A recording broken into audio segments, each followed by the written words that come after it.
I think it's my opinion that Turkey needs NATO, and if you look to the public, I think the young generation doesn't know too much about NATO and what kind of things it is doing. For Turkish people, I don't think that NATO has a top priority at all.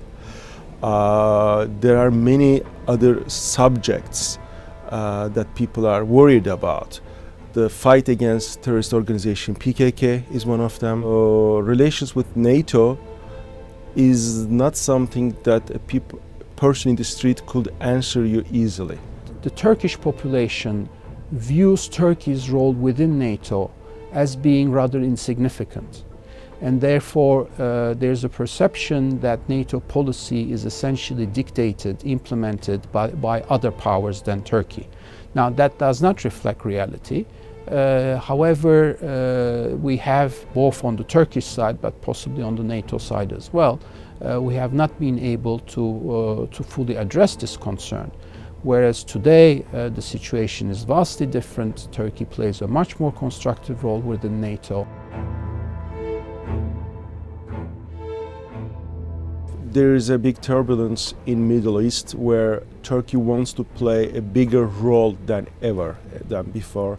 If we take Iran, Syria, we could also take Iraq, Egypt, Libya, Afghanistan.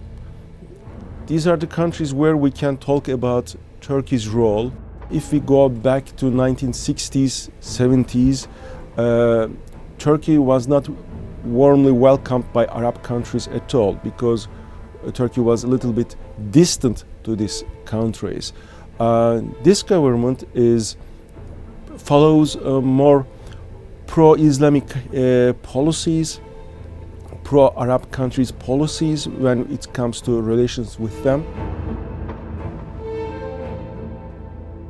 If we go back to Cyprus issue, United States and NATO little bit limited Turkish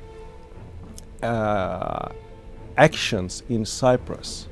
So I believe it is not directly connected, but it saved two countries' relations so that we don't have, if we go back to our independence war, since then we don't have any military clash between us, and some credits should go to NATO as well, I believe.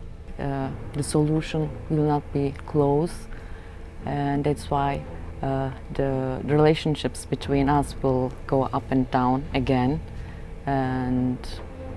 But of course, the people who are living in Greece and Turkey, we don't have any problems. The politicals, they want something and the other want something else, and that's why I don't think that the solution will be close.